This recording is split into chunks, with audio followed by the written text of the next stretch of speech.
Centro Espírita Pai José Cambinda convida todos, independente do credo, a participarem da corrente Elos Unidos, para fortalecer ainda mais as inúmeras correntes que já estão sendo realizadas, visando ao bem-estar de todos os seres da nossa casa, o planeta Terra, neste momento tão desafiador.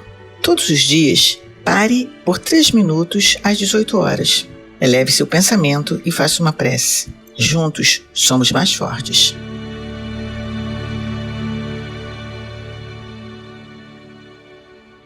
Quarta-feira, dia 31 de maio de 2023.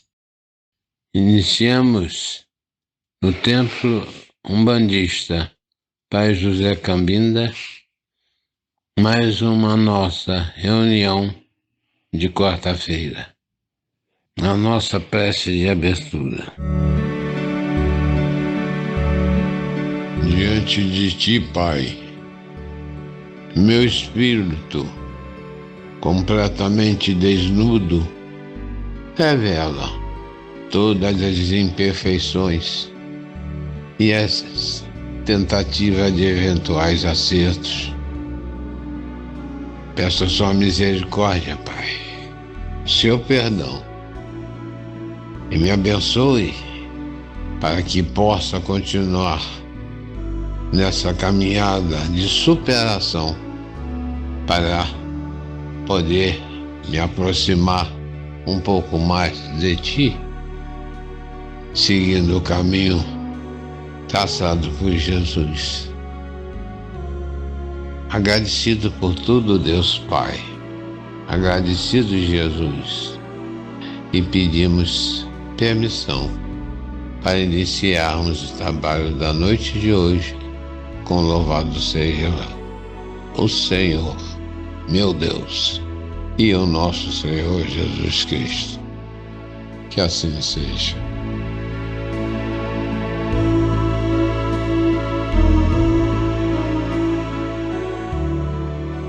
Ando devagar, porque já tive pressa, e trago esse sorriso, porque já chorei demais. Cada um de nós compõe a sua história, e cada ser em si traz o dom de ser capaz, de ser feliz.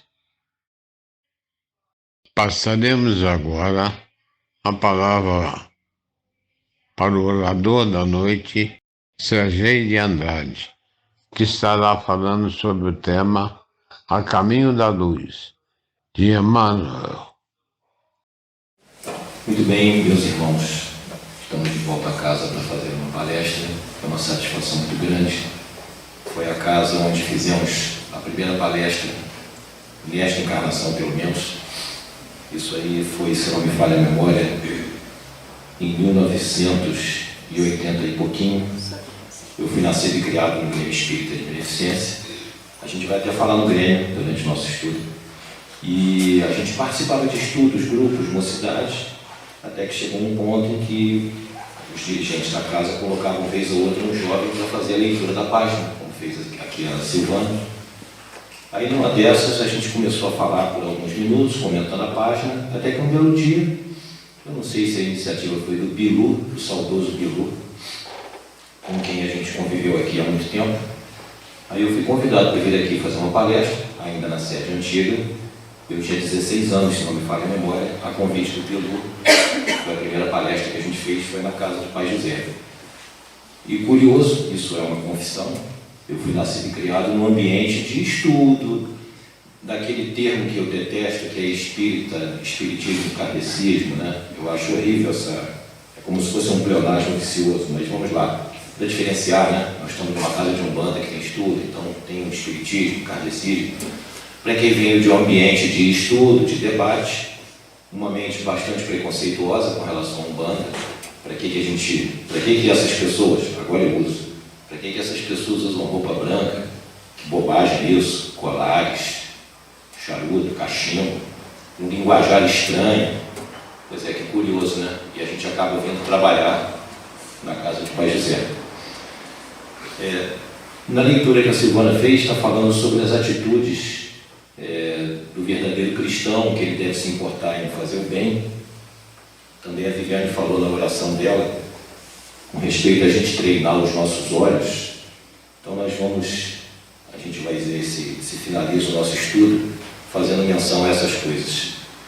Fazendo aqui uma pequena ligação com os temas anteriores, é muito importante que a gente, como espírita, nos nossos estudos, nas nossas leituras, é importante a gente ter a percepção de que as coisas, os ensinamentos, fazem sentido. As coisas que a gente estuda na doutrina, os livros que a gente lê, eles têm link com a realidade, com a nossa vida cotidiana, com as coisas pelas quais a gente passa. Eu vi um dia desses um vídeo em que um médico, ele faz parte da Associação dos Adventistas, alguma coisa do norte do Brasil, do Pará, do Amazonas, não me lembro. E ele faz uma pequena palestra sobre a oração, que foi o primeiro tema quando a nossa casa retomou as palestras ao vivo e a cores, se não me engano foi a Viviane, falando da oração. Esse médico é da Associação dos Adventistas, não é espírita, longe disso, e ele fala da questão da ciência, aí tem termos técnicos, tá, que eu não saberia explanar. O lobo frontal, que o lobo frontal se expande quando a pessoa tem fé, quando está em oração, porque foram feitas ressonâncias magnéticas. Então é interessante, não é apenas uma questão da gente ler lá do Evangelho a respeito da fé, da força que a fé tem, isso é trazido para o nosso cotidiano. Então, sabendo disso, quando estivermos diante de um obstáculo, de uma dificuldade, de alguma coisa a ser transposta ou vencida, vamos nos lembrar do recurso da fé, porque isso é fato. Está provado lá numa ressonância magnética, estudos científicos, que a pessoa impressa tem um efeito assim, assim, assim, de potencializar. E fazendo uma ligação também com a palestra que o Nuno fez, ele fala de casa de oração, eu me lembrei de um livro de André Luiz chamado Libertação. Falar resumidamente, é a história de uma legião de obsessores, é uma cidade, na verdade, no plano espiritual, administrada por pessoas, é uma cidade das trevas, vamos dizer assim, não sei se pega bem, por pobreza da minha linguagem, eu vou dizer que é uma cidade das trevas, mas não tem nada a ver, não é um inferno, não é um lugar onde a pessoa que se comportou mal vai, não é isso. Mas é uma legião, como nós temos aqui o crime organizado, mas quem manda na nossa sociedade? É o governo. Manda bem, manda mal, mais ou menos organizado, aplica melhor ou pior a justiça, mas é um governo constituído, estabelecido. Mas, além disso, tem as organizações criminosas. Então, vamos entender dessa forma. E nesse livro é uma saga em que uma entidade que havia sido da Igreja Católica no passado, ele comanda essa legião. É uma coisa incrível, dá para fazer muitos estudos sobre isso, mas eu quero chegar no seguinte: tem um dado momento em que André Luiz e mais dois espíritos, eles estão fazendo uma incursão e eles entram numa igreja católica. E André Luiz repara que as pessoas estão indo receber a hóstia. Mas ele repara, assim que ele entra, que cada um dos escaninhos, a igreja tem vários escaninhos, tem o santo disso, tem o santo daquilo, tem o altar de não sei o quê. André Luiz repara que de cada um desses escaninhos tem uma luz, espiritualmente falando, tem uma luz saindo. E ele repara que as pessoas que vão receber a hóstia, a grande maioria delas recebe um pedacinho de farinha e só. Mas uma senhora que vai receber a hóstia, tendo a sua fé fervorosamente atiçada naquele momento, André Luiz consegue ter a visão espiritual do perispírito dela. Quando a hóstia é colocada na língua, André Luiz diz que aquilo vai descendo e vai contaminando, digamos assim, vai se espargindo pelo corpo todo, e essa senhora se sente completamente balsamizada. Interessante, né? Mas porque ela fez a conexão, ela estava em oração. Então aí, remontando lá a força da oração, os efeitos que ela causa, e André Luiz agora falando não apenas da parte física, no plano espiritual, as luzes que ele percebe na igreja, e é uma igreja católica, com todos os seus vícios que todos os templos têm, logo a igreja católica, tão criticada ao longo da história, que já foi o poder constituído e estabelecido no planeta. Pois é, estava lá uma igreja católica, uma senhora recebendo o seu bálsamo espiritual. E lembrando do estudo que a Bel fez na semana passada, falando do Brasil, o coração do mundo, pátria do Evangelho, a gente vai falar sobre a trajetória da humanidade ao longo dos séculos, desde o advento da criação, de que Jesus participa, mas lembrando aqui que a mão da espiritualidade sempre está por trás dos movimentos que acontecem no planeta. Isso não significa que quando surgiu lá o nazismo, o plano espiritual abençoou. Não é isso. Nós temos livre-arbítrio. Agora, surgem movimentos no planeta em que às vezes a espiritualidade precisa intervir. Então eu vou lembrar de um estudo da semana passada, quando foi colocado que quando o Brasil se torna independente, houve um esforço enorme da espiritualidade para que o Brasil não se fragmentasse. E eu li uma ocasião um livro de história falando que o Brasil poderia facilmente ter se tornado 4 países. O Pará seria um país, o Sul, Minas Gerais, Bahia, uma coisa assim. Facilmente o Brasil poderia ter seguido o caminho da América do Sul, que se tornou em 10, 12 ou 13 países diferentes. Mas a espiritualidade atuou e o Brasil foi preservado porque o Brasil tinha uma missão a ser cumprida e era importante que ficasse esse gigante colossal que nós somos hoje. Nós vamos falar aqui também, durante o nosso estudo, onde que entra a Umbanda. Aí nessa nossa história brasileira, nessa nossa trajetória do planeta. E eu me lembro do seguinte: salve o nome da Umbanda, todo terreiro é de luz, todo terreiro que segue os ensinamentos do Mestre Jesus. A Umbanda a Umbanda, corre, gira na Umbanda, deixa girar. É bonito isso, né? Todo terreiro é de luz, todo terreiro que segue os ensinamentos do Mestre Jesus. Quem é o Mestre Jesus? O Mestre Jesus, ele é para não ter uma palavra melhor, pobreza da linguagem dos homens, é o chefe, é o diretor, é o camarada que faz parte de uma organização de espíritos angélicos que criou o nosso planeta e governa o nosso planeta. Segundo o livro A Caminho da Luz, de Emmanuel, que é o objeto do nosso estudo, essa comunidade de entidades angélicas se reuniu 3 vezes ao longo da história. A primeira vez foi para decidir a criação do planeta. Aquela história, para quem gosta de ciência, a Terra se desprendeu do Sol, aí depois a Lua se desprende da Terra, aí tem aqueles movimentos gigantescos que a mitologia romana, a mitologia grega, explica tão bem. Mitologia significa através dos mitos, né? Através das fantasias, você compreender a história. Então fala dos titãs, aqueles movimentos gigantescos que eram vulcões, a massa quente do planeta, aí tudo se acalma. E segundo a mitologia, eram os titãs que estavam em luta, depois entram as entidades divinas e controlam tudo. Muito bem. Essa foi a primeira vez que as entidades angélicas se reuniram. A segunda vez que esse conselho de espíritos celestes, vamos dizer assim, se reuniu foi para decidir a vinda de Jesus ao planeta. Nessa ocasião, nós estamos falando aí do ano 0, do ano 1 da era cristã. Só que nessa época governava Roma Augusto, Otávio Augusto. Ele era sobrinho neto de Júlio César, ele é considerado o primeiro imperador romano. Existe na história um termo chamado século de Augusto, porque foi um período que Roma passou de cerca de 40 anos sem guerra, sem revoluções internas, sem rebeliões.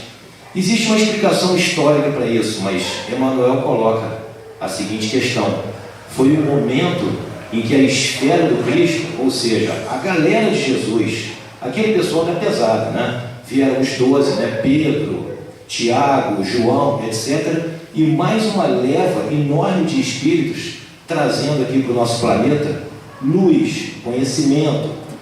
Como Emmanuel diz, era considerado o momento da maturidade humana.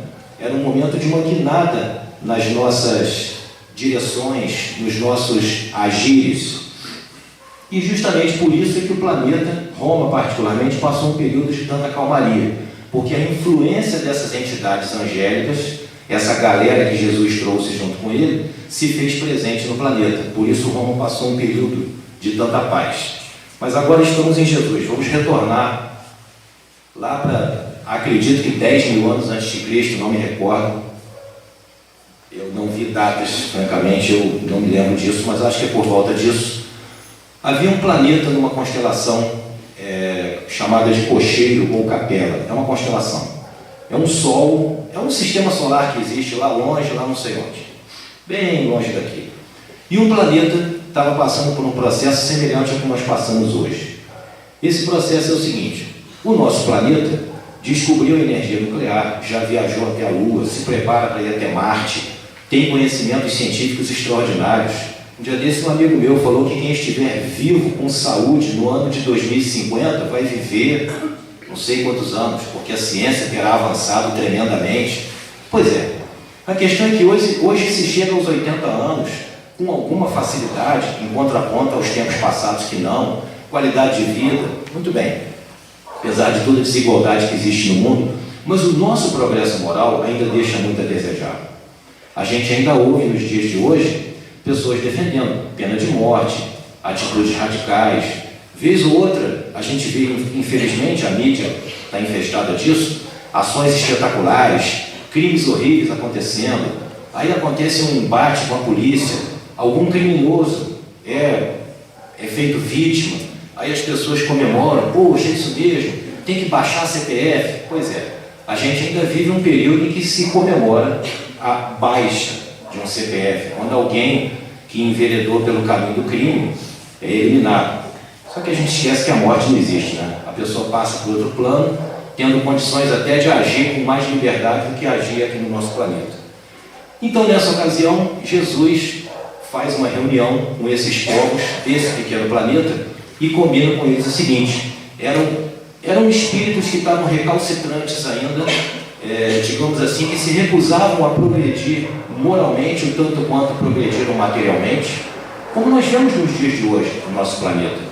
E combinou com eles que eles nasceriam num planeta muito distante, esse planeta é o nosso planeta Terra, e foi feita uma promessa, que eles viriam aqui para ajudar a nossa civilização, ainda muito infantil, a subir alguns degraus na escala evolutiva, materialmente, espiritualmente, e sendo bem-sucedidos nessa empreitada, eles poderiam voltar lá para a terra deles. Para resumir a história, gente, isso aí está escrito na Bíblia, a questão está escrito metaforicamente, né? A questão do paraíso perdido, Adão e Eva, porque aí pecaram, aí eles perderam o paraíso em que eles moravam, era o planetinha lá do sistema de Capela, e foi prometido a eles que eles teriam um paraíso, o céu, uma recompensa no futuro. Isso tudo é uma metáfora do que aconteceu na realidade. Houve uma promessa, um encarne aqui no nosso planeta em massa. O nosso planeta, nessa ocasião, nós tínhamos as raças negra e amarela, que são, digamos assim, terráqueas, são crias da casa, mas nasceram aqui 4 grandes raças, vindas de Capela: os egípcios, os hindus, os arianos e os, vamos chamar de israelenses, os hebreus, que foram os pais de Israel. Essas 4 raças, os egípcios foram os mais desenvolvidos, e algumas coisas que eles fizeram estão entre nós até hoje, embora ainda muito pouco explicadas, que são as pirâmides. Existe uma tecnologia imensa por trás daquilo. As pirâmides se encontram em linha. Se você passar uma linha pelo vértice das pirâmides, essa linha dando a volta no planeta, ela representa o menor. O nosso planeta não é uma bola de futebol, né? Ele é um pouco achatado. Então, a circunferência do planeta no Equador é a maior circunferência que existe. E se você fizer uma circunferência fazendo o sentido norte-sul, passando pela linha onde estão as pirâmides, é a menor circunferência que existe no planeta.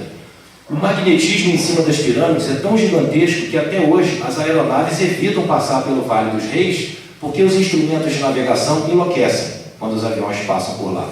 Mas os egípcios vieram, deixaram a sua contribuição, foram embora, voltaram para a Capela, aqueles que conseguiram se reconciliar com o bem, e ficaram aí os hindus, que são os pais da Índia, os arianos, que fizeram migrações sucessivas para a Europa, onde eles se migraram com os selvagens, vamos chamar assim, por falta de um termo melhor, onde eles fizeram muito entrelaçamento com os selvagens europeus que viviam, e daí vem a história dos arianos, aquela loucura de Hitler, da raça pura, mas é que na verdade os árias vieram da Índia, se mesclaram com os europeus e se tornaram em vários povos. E esses povos todos, essa promessa de Jesus, do Messias prometido, que ele viria, isso está escrito em todos os livros sagrados do planeta. Eu vou contar uma história rapidinha aqui de um sujeito chamado Gilgamesh. Não sei se muita gente já ouviu falar, mas a história dele é muito conhecida. O Gilgamesh seria um Messias que foi prometido nascer na Mesopotâmia. Mesopotâmia é onde fica o Iraque e o Irã. Tem dois rios chamados Tigre e Eufrates, eles se juntam para formar o Shatt el-Arab, que vai desembocar no Golfo Pérsico. Esse lugar entre os dois rios, Tigre e Eufrates, é a Mesopotâmia, é a terra do meio. Os mesopotâmios, que depois deram origem aos persas, a propósito, os persas não são árabes, é completamente diferente, como os turcos também não são, eles são otomanos, mas a civilização ocidental coloca tudo numa sacola só. Então havia uma promessa de que Gilgamesh viria para recuperar a moral do povo, ele seria o rei dos reis, o Messias prometido, ele nasceria de uma mulher virgem. Opa, parece que a gente já viu essa história em algum lugar. Pois é, a história do Gilgamesh é a história de Jesus Cristo, mas contada nos livros sagrados lá, dos sumérios, dos povos antigos. Então esse registro de que nós teríamos um Messias prometido, que traria... Tá falhando? Está ouvindo bem? Tem hora que eu ouço mais. Tá. Então essa história do Messias prometido, ela está escrita em todos os livros sagrados do nosso planeta. Só que para nós aqui ocidentais, veio aquele Jesus, lourinho, de olhos azuis, conforme a civilização ocidental o enxergava, mas os registros da vinda do Messias estão escritos por todo o planeta. E uma curiosidade é que foi definido que o povo hebreu, que estava escravizado no Egito, seria o povo escolhido para o nascimento de Jesus. E tem uma curiosidade aí, já desse eu vi um debate de uns historiadores, eles estavam falando uma questão muito interessante, que os judeus, eles são messiânicos, ou seja, eles acreditam na vinda do Messias, que para eles não foi Jesus, porque Jesus, na visão dos judeus, ele não era o cara, porque eles esperavam assim, alguém que viesse para fazer assim, Roma dominando os hebreus. Não, vamos inverter, aí vem o Messias, o chefão, o rei, o poderoso, agora sim é a nossa vez, agora os hebreus, eles vão dominar o Império Romano, vão ser os senhores do mundo. Aí vem um sujeito falando em paz e amor, aí enfraqueceu um pouco a convicção. Então os judeus entendem que Jesus foi mais um dos profetas. Então curioso que os judeus, eles são messiânicos, ou seja, eles acreditam na vinda do Messias, mas eles não são missionários. Curioso, nós aqui no Oriente, a gente tem muito essa vibe, desde a Igreja Católica até muitos irmãos nossos evangélicos, de cristianizar o mundo. Eu tenho um amigo do meu filho, que ele estava na China, e a família dele muito orgulhosa dele, porque ele estava na China, digamos assim, a mentirinha é que ele estava participando de um intercâmbio, mas na verdade ele estava evangelizando os chineses, isso era um segredo, e a família se orgulhava muito disso. Cara, que ideia é essa de você sair de um lugar que não fala nem o idioma, para você ir lá do outro lado do mundo para impor, sendo que a nossa sociedade fez isso a vida toda, e também demonizando o conquistado, né? Daí as religiões africanas, essa coisa toda. Então os judeus não têm essa característica. Os judeus já não são uma religião, a religião deles não é missionária. Eles não têm interesse em conquistar adeptos. Até muito pelo contrário. É como se fosse assim, eu sou judeu, eu sou do povo escolhido, tá bom. Não precisa entrar mais ninguém aqui em casa. Eu já estou escolhido, esse povo aqui já vai ser salvo, já que a gente é um povo escolhido. Então isso é uma curiosidade. Os judeus não têm essa característica do missionarismo, coisa que os ocidentais, de um modo geral, têm. Muito bem, falando aqui do nosso Gilgamesh, quer dizer, o nosso aqui é o Jesus, o plano espiritual planejou, havia um planejamento para o nosso planeta, um direcionamento, e esse livro de Emmanuel, chamado A Caminho da Luz, ele não é um livro de história, ele é um livro para a gente compreender como que a história se desenrolou, tendo, nas palavras de Emmanuel, a mão compassiva do Mestre por trás, ok? Então, todos os movimentos que a gente viveu, o plano espiritual determinou que assim fosse de forma alguma. Nós temos livre-arbítrio. Eu posso, em princípio, fazer o que eu quiser agora da minha vida, mas eu tenho algum discernimento, então eu vou procurar fazer minhas escolhas, mas eu tenho liberdade, com certos limites. certo? Então, dessa forma, o plano espiritual organizou Roma de maneira que fosse o governo do mundo. É um tempo curto. Havia nos planos da espiritualidade que o Império Romano e a espiritualidade deu toda a força para Roma, não deu força para os seus desvarios, deu força para o seu desenvolvimento. E Roma foi muito mais do que a gente vê nos filmes, do que aquelas orgias imensas, alimentares, orgias sexuais, matança. A engenharia de Roma é a minha área. A engenharia de Roma era simplesmente fabulosa, assusta até hoje os sistemas de saneamento de Roma. Roma tinha abastecimento de água na época de Jesus, a cidade tinha em torno de 1 milhão de habitantes.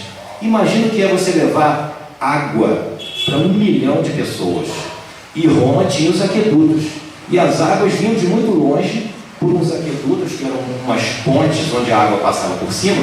Agora vocês imaginam, se você fizer um aqueduto com a declividade pouca, talvez a água emposse, talvez ela não corra. Se você fizer uma declividade muito grande, a água vai numa velocidade incrível. Como é que ela vai fazer curva? Vai sair do aqueduto? Pois é. E os cartógrafos de Roma, os agrimensores e os topógrafos, com os seus instrumentos rudimentares, que na faculdade a gente vê, chega a ser pitoresco, eles fizeram furos dentro de montanhas, furo de um lado, furo do outro, os dois se encontram no meio, para levar água de quilômetros e quilômetros de distância até Roma.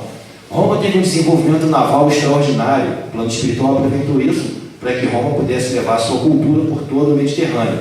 Mas o plano espiritual não pretendia que Roma caísse nos seus desvarios. Então, Roma chegou a um ponto em que o plano espiritual, vertendo lágrimas, decidiu que era o momento de terminar. Isso foi lá nos anos de 400 e alguma coisa. Caiu o Império Romano do Ocidente, depois caiu o Império Romano do Oriente. Nesse meio tempo, eu não tenho certeza das datas, gente, porque, para ser honesto, eu não me lembrava que eu faria palestra hoje, eu achei que seria semana que vem, mas as datas não são importantes. O importante é o que foi vivido e a época aproximada. Então vamos falar no século VI, por volta aí de 580, já tendo um imperador romano que estava perdendo uma batalha, isso foi Constantino. Ele disse, se o Deus dos cristãos fosse bom mesmo, ele se converteria se ele vencesse a batalha. Estou resumindo a história porque eu não li para me recordar. Ele vence a batalha, ele se torna cristão e ele traz a igreja, ele traz o cristianismo para dentro da igreja. Um parênteses aqui. Depois do advento de Jesus, o movimento dos cristãos ele ficou muito circunscrito na Palestina. Era um movimento de judeus dentro da Palestina. Mas eis que surge Paulo, que foi o grande repórter do cristianismo, e leva as ideias do Cristo por toda a Europa. 2 pontos. Mais uma vez o planejamento do plano espiritual. Paulo era romano.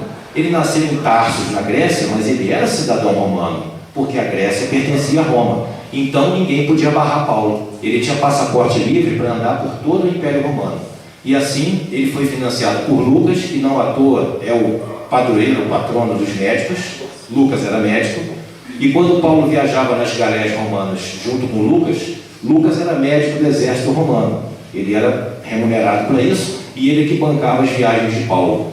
Então é interessante. Fosse Jesus apenas com aquele movimento na Palestina, e o cristianismo não teria sido conhecido no mundo todo como era sabido na época, em volta do mar Mediterrâneo. O planejamento do plano espiritual faz com que Paulo entre na jogada, não vamos aqui detalhar. Quem quiser ler o livro Paulo Estevão, nas suas 500 e poucas páginas, não é um desafio de leitura porque é belíssimo. Eu costumo dizer que a cada 50 páginas você precisa dar uma pausa porque dá vontade de chorar. Realmente belíssimo, é muito emocionante. Então Paulo viaja pelo Império Romano, puxado por Lucas, que era médico, isso tudo seguindo um planejamento. Então a doutrina do Cristo, digamos assim, ela ganha a mídia. Paulo faz com que a doutrina do Cristo seja conhecida em todo o mundo antigo. Então estamos agora no ano de 570, o Império Romano trouxe o cristianismo para dentro e tornou o cristianismo a religião oficial. Emmanuel conta que a criação do papado, lá pelo ano de 580, uma coisa assim, não me recordo exatamente, foi um ponto muito triste na história do nosso planeta, e os seus desmandos, o Império Romano enfraquecido, a Igreja Católica assume o comando, digamos assim, do mundo conhecido, mas o plano espiritual sempre atento às mudanças que podem ser operadas, lá pelo ano de 1100 alguma coisa, não me lembro exatamente, faz baixar o planeta Francisco de Assis. Francisco de Assis nasce na Úmbria, no norte da Itália, um lugar paupérrimo, e ele, tão obediente e tão evoluído que era, olha que curioso, nós aqui, pobres mortais, muitas vezes a gente se depara com uma situação injusta, uma situação incorreta, a nossa tendência é reagir, denunciar, sei lá, vai para a mídia, vai no PROCON, vai no Ministério Público, tá? Isso é uma questão de cidadania, tá? Eu não teria me entendido nem nesses termos, mas vamos lá. Francisco de Assis era tão humilde e tão superior que ele cria uma ordem baseada na humildade, que estava muito distante dos objetivos da Igreja Católica. Ele vai até o Papa, pede uma audiência. Quando ele chega para falar com o Papa, os assessores diretos do Papa fazem de tudo para não recebê-lo. Mas ele, humildemente, ele fica esperando não sei por quanto tempo, não tinha lugar para ele ficar, ele se hospeda numa pocilga e fica dormindo lá. E a humildade dele, e a paciência e a determinação impressionam tanto o conselho lá do Papa, que eles acabam permitindo que ele esteja com o Papa. E quando Francisco de Assis se encontra com o Papa, ele pede autorização para criar uma nova ordem, a dos franciscanos, baseada na humildade, aquela galera com a roupinha marrom, com a cordinha, de que, aliás, faz parte do Papa Francisco. Quem sabe no futuro, algum amigo espiritual como Emmanuel não vai comentar os dias atuais à luz dos ensinamentos espirituais, e quem sabe até ele não explique, né, por que o Francisco chegou ao papado, quem sabe, mas quem somos nós para poder inferir isso agora? Então existe uma tentativa de, digamos assim, reoxigenar a Igreja Católica. Lá pelo ano de 600 e pouco, baixa ao planeta também Maomé II, que cria as bases, o islamismo, que é submissão à vontade de Deus. A espiritualidade faz com que Maomé chegue ao planeta com uma intenção, que também é oxigenar a Europa, é trazer a fé, a submissão à vontade de Deus, ou seja, não é a nossa vontade que prevalece, é a vontade divina. Mas Maomé se casa, não é culpa dela, mas Maomé se casa com uma mulher muito rica, chamada Khadija, e, digamos assim, o apelo da vida material fala muito alto, e Maomé escreve lá o seu livro, que tem, por um lado, o perfume do Evangelho, como diz Emmanuel, a palavra paraíso vem no Alcorão, mas também tem, é feita a cunhagem do termo infiel, ou seja, infiel é aquele que não segue, não tem infiel.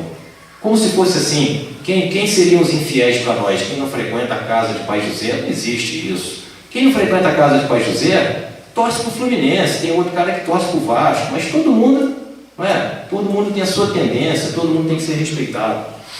Então havia uma intenção de fazer reoxigenar, de invadir a Europa com as ideias do Cristo, mas Maomé invade a Europa mesmo, né, com a força das armas.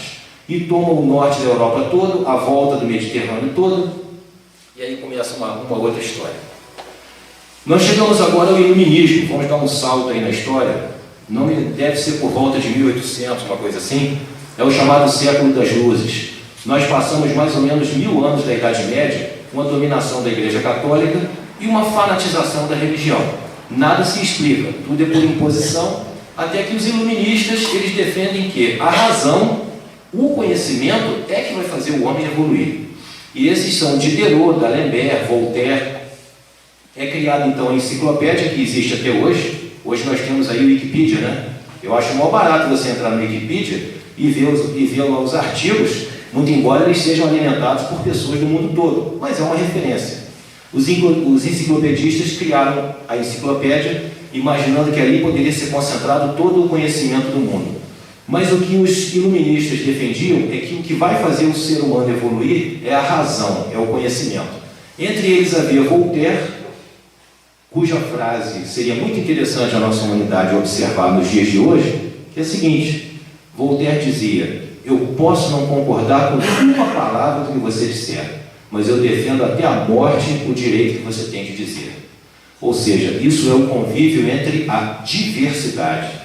No finalzinho do nosso estudo a gente vai retornar isso aí. Finalmente chegamos na França, lá dos anos de 1800, quando baixa o planeta Napoleão. Napoleão, que havia sido Júlio César, imperador romano, que era tio-avô de Otávio, né, que foi o primeiro imperador. Quando Júlio César é assassinado, até tu, Brutus, o Senado mata ele, aquela história. Ali terminou a República e começou o Império Romano, oficialmente, né? Otávio, sobrinho neto dele, foi o primeiro imperador. Napoleão, assim como Júlio César, era uma personagem extremamente apaixonante. Ele não só fez leis, o Código Napoleônico, e lá atrás também, Júlio César escreveu leis em Roma. Ele também se incumbia da educação. Júlio César fazia com que os centuriões ensinassem letras para os seus soldados. Napoleão, agora nos anos de 1800, ele ordenava que os oficiais ensinassem. A França dos anos de 1800 era uma coisa horrível. Era um país extremamente agrário, o analfabetismo era praticamente a população toda, e Napoleão colocou a educação como um objetivo importante, saneou. Com o saneamento de várias cidades da França, ele acabou com as doenças transmitidas pelo esgoto. Então existem paralelos entre as duas personalidades, mas Napoleão nasce na França dos anos de 1800, quer dizer, ele nasceu antes disso, né? Em 1800 ele já era imperador, mas ele nasceu com um objetivo extremamente importante. As entidades que controlavam o nosso planeta, os dirigentes, fizeram Napoleão nascer para preparar a França como sendo a nação mais culta do planeta e de maior influência política e cultural, para que então nascesse Allan Kardec. Então, como diz Emmanuel, no momento em que Napoleão recebe a coroa com os poderes passageiros do mundo, baixa ao planeta um dos mais lúcidos discípulos do Cristo, Allan Kardec.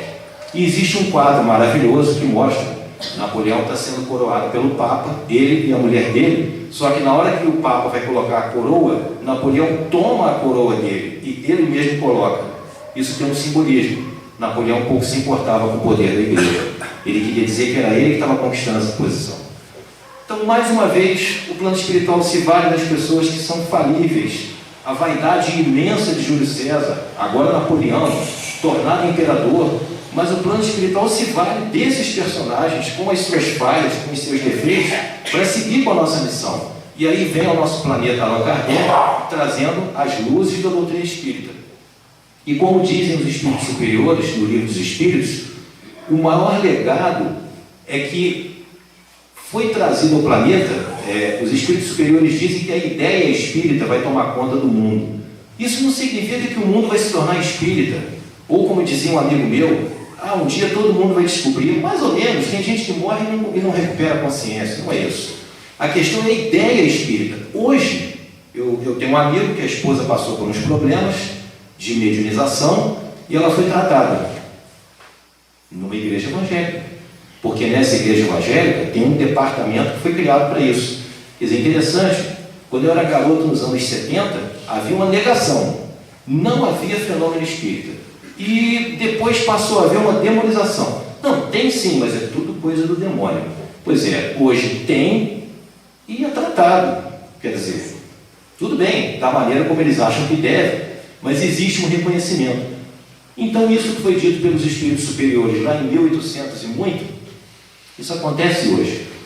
A ideia espírita, ou seja, saber que existe mediunização, saber que existe espírito incorpóreo, fora da matéria, que existe esse intercâmbio, isso é sabido hoje no planeta.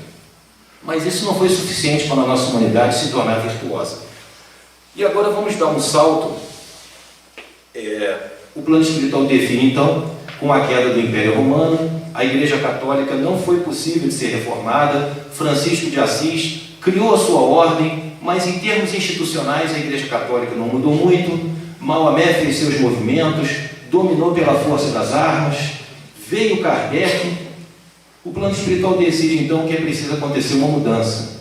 O plano espiritual então define, o plano inicial era fazer alguma coisa como se fosse os Estados Unidos da Terra, como se fosse assim um governo único. Essa ideia foi posta de lado e decidiu-se que o cetro da civilização ficaria na mão dos Estados Unidos da América e o coração do mundo seria o Brasil. A cargo do Brasil ficaria a espiritualidade, a divulgação da fraternidade, das suas melhores práticas. Não é à toa que até mesmo o Brasil, no cenário diplomático, é visto como um país de conciliação, não é um país de embate. Então, chegando ao século XX, nós temos aí uma curiosidade. O Grêmio Espírita de Beneficência foi criado em 1885. Que curioso, né? O espiritismo chegou no Brasil com uma velocidade imensa. O Livro dos Espíritos foi escrito em 1857, o Evangelho em 64, o Livro dos Médiuns em 61. O Grêmio Espírita foi a 10ª instituição espírita no Brasil a ser criada, em 1885. Kardec morreu em 69, eu acho que foi por aí. Quer dizer, 20 anos depois da morte de Kardec, já tinha 10 centros espíritas no Brasil, numa época em que não havia internet, em que as informações circulavam por mar, né? Muito bem, agora vamos chegar ao século XX, cantando aqui o seguinte: cachimbo tá no toco, manda moleque buscar. Cachimbo tá no toco, manda moleque buscar. Foi no alto da derrubada, meu cachimbo ficou lá. No alto da derrubada, meu cachimbo ficou lá. Esse é considerado o primeiro ponto que foi cantado em solo brasileiro. Havia um sujeito chamado Zélio, o sobrenome dele eu não me lembro. Isso foi em São Gonçalo, num lugarzinho chamado Neves. Eu morei um tempo na região dos lagos, de vez em quando eu vinha uma vontade assim, pô cara, mas qual é o significado que teria de ir num lugar que talvez tenha ruína, uma casa velha, talvez, então, mas ficava uma curiosidade, poxa, onde será que foi? Esse sujeito mediunizou uma ocasião numa casa espírita, kardecista, e mediunizou alguma entidade que não era, digamos assim, muito bem aceita. Foi algum caboclo, alguma dessas entidades da Umbanda se manifestou e não foi bem recebido. Aí esse cara uma vez se apresentou como sendo o caboclo 7 encruzilhadas. E ele disse que seria criada uma nova ordem, uma nova, sei lá, uma galera aí ia seguir uma outra linha, estava sendo criada a Umbanda, pelo menos é a história de que se tem conhecimento. E ele disse que o nome dele era Caboclo 7 Encruzilhadas, porque não havia caminhos por onde ele não passasse, ou seja, ele poderia ir em qualquer lugar. E seria criada uma nova ordem baseada na fraternidade, no respeito à diversidade e na humildade. Agora uma curiosidade, uma coisa que me impressionou muito quando eu passei a trabalhar na casa do Pai José, nós temos na Umbanda a estrela de 6 pontas, que é a estrela de Davi, é um símbolo hebreu muito importante. Tem a estrela de Salomão, que é de 5 pontas. Na Umbanda tem entidades do Oriente, tem judeu, tem árabe, principalmente médicos, tem caboclo, tem preto velho, ou seja, tem todo mundo. Foi criada então uma ordem baseada na diversidade, no respeito, na humildade e na compreensão do outro. E aí nós chegamos a uma reflexão agora, qual é o nosso papel aqui, trabalhando na Umbanda, frequentando a Umbanda, qual é a agenda que a gente precisa cumprir agora no século XXI. Acredito que a gente precise fazer diferente do que foi feito até agora. O século XX, quando foi a terceira reunião entre as entidades angélicas de que Jesus faz parte e que governa o planeta, Emmanuel, quando escreveu esse livro, ele disse que essa terceira reunião estava para acontecer. E ele coloca a seguinte questão: o que será que eles vão decidir? Qual será a pauta desse assunto? Mas Emmanuel fala que o século XX seria como se fosse uma linha de corte. Foi o momento em que a humanidade se extremizou ao máximo. Nós passamos a humanidade sempre pensando em conflito, mas o século XX teve genocídio, não teve morticínio, teve morticínio em massa, em todos os países do planeta. Pouquíssimos países não foram genocidas, deliberadamente falando. Como lembrou Abel na palestra, o Brasil teve a sua participação na Guerra do Paraguai, teve umas infelicidades. O Conde D, inclusive, participou de uns massacres porque ele queria ser visto como ele era francês, ele queria que a França tivesse mais influência e você tinha que ser um militar de sucesso para ser ouvido. Mas o Brasil teve na sua participação ínfima, perto dos desmandos que o resto do planeta fez.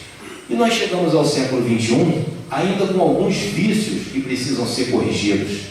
A questão racial, o respeito à diversidade. Nós tivemos lá, quando a Guerra Civil Americana terminou, foi abolida a escravidão nos Estados Unidos. Cara, mas nos anos 60 teve a luta pelos direitos civis. Não havia mais escravidão, mas tinha as leis Jim Crow de segregação. Você tem banheiro para branco, tem banheiro para preto. Isso foi uma coisa muito séria. Foi tão sério que no Alabama o governador disse que não ia deixar que os negros se matriculassem em escolas de brancos. Aí o presidente Eisenhower mandou o exército acompanhar. Isso tem naquele filme do Tom Hanks,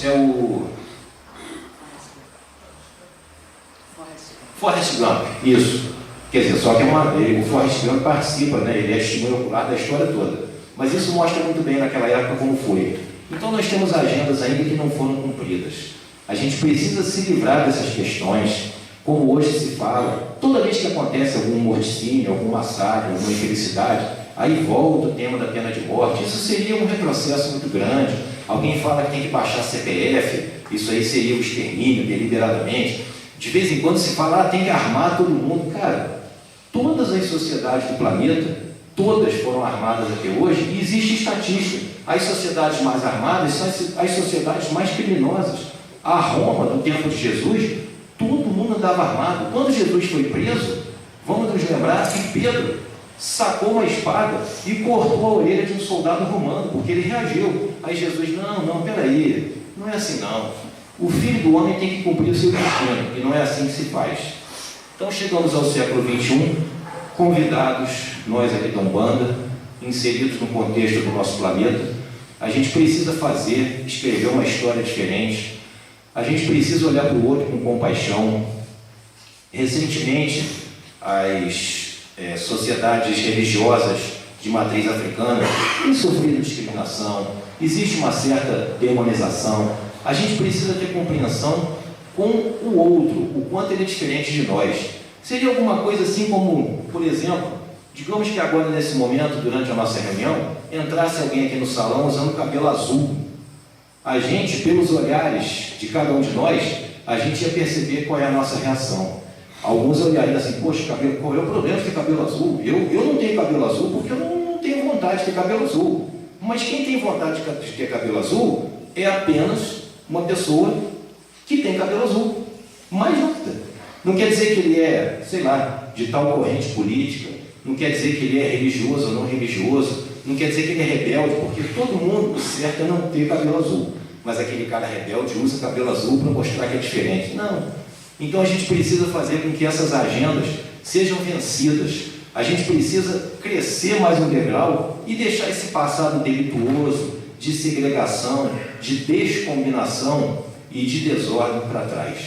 Aí a nossa Umbanda é que faz o convite, a nossa Umbanda, a nossa religião, de humildade, de carinho, de afeto, de congraçamento e de encontro de todas as raças, todas as tendências, judeus, árabes, povo do Oriente, índios, pretos velhos, brancos, todo mundo. Então, salve o nome da Umbanda, todo terreiro de luz, todo terreiro que segue os ensinamentos do Mestre Jesus. Muito obrigado, que assim seja.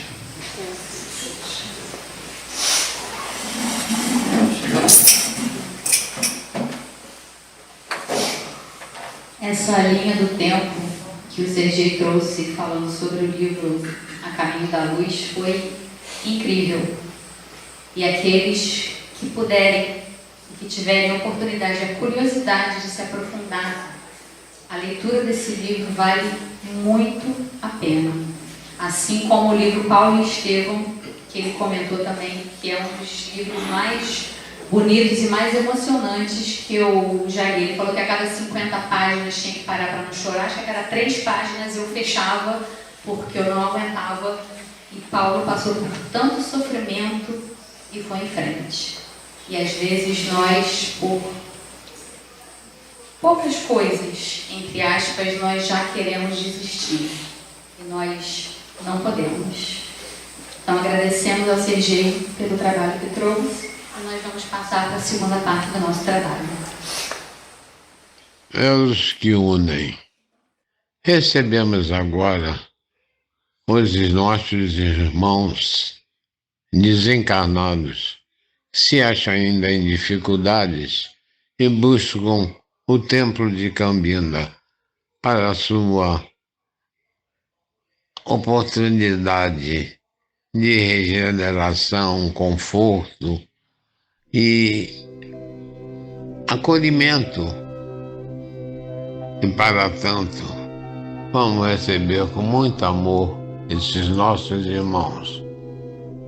Que assim seja. Senhor, Fazei de mim um instrumento da vossa paz. Onde haja ódio, consenti que eu semeie amor. Perdão, onde haja injúria. Fé, onde haja dúvida. Verdade, onde haja mentira. Esperança, onde haja desespero. Luz, onde haja treva. União, onde haja discórdia.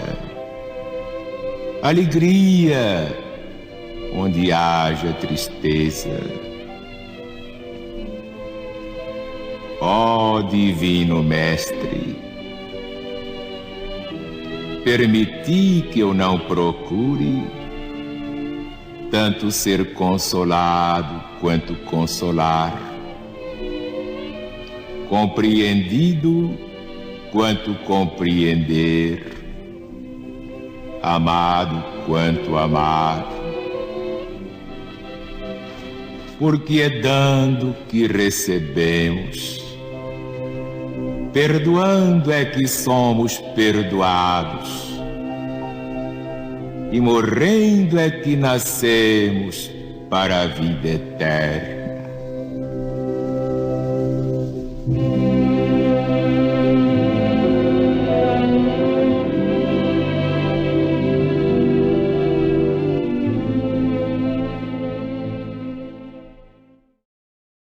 Sob a liderança de Arthur, recebemos a falange indiana. Esses amigos se dirigem a todos os lares em sintonia com essa corrente e ali realizam a purificação do ambiente, a fluidificação da água e a energização, limpeza nos nossos corpos físicos e espirituais. Vamos recebê-los com bastante alegria, bastante carinho e bem confortáveis, esses nossos amigos indianos. Que eles sejam muito bem-vindos. Graças a Deus.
Chegamos ao término dos nossos trabalhos.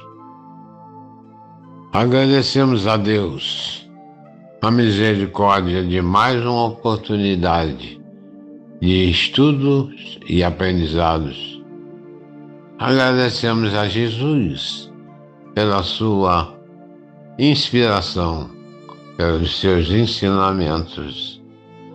E agradecemos ainda pela presença dos seus mensageiros que até aqui vieram para nos dar o conforto e a segurança necessária para os trabalhos da noite.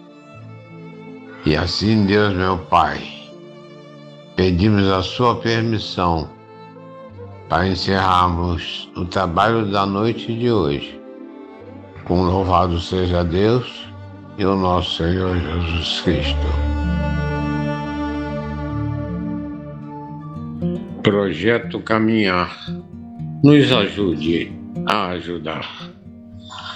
Há 70 anos atrás, aproximadamente, o Centro Espírita Pai José Cambinda iniciava as suas atividades espirituais e trazia junto a saúde, através da maternidade da mãe pobre, que ainda está na lembrança de todos nós. Pouco tempo depois, a Casa de Cambinda lança o ramo de alimentação, distribuindo cesta básica a famílias carentes, atividade que perdura até hoje. E agora, no segmento educação, estamos com o projeto Caminhar, destinado a reforçar o estudo dos jovens para que eles tenham oportunidade de cursar os institutos Senai, Sesc e dali seguir uma carreira para a oportunidade no mercado de trabalho. Essa atividade é importantíssima nesse momento, porque estamos tentando quebrar um elo da dependência para o elo da produtividade. E como sempre, contamos com a ajuda de todos vocês que sempre nos ajudaram. Nada é possível só. Juntos somos mais. Projeto Caminhar, a realidade do amanhã. Tenham todos uma excelente semana e até a próxima quarta-feira, no mesmo horário, onde estaremos juntos para mais aprendizados, mais estudos e mais prática da caridade. Fiquem com Deus.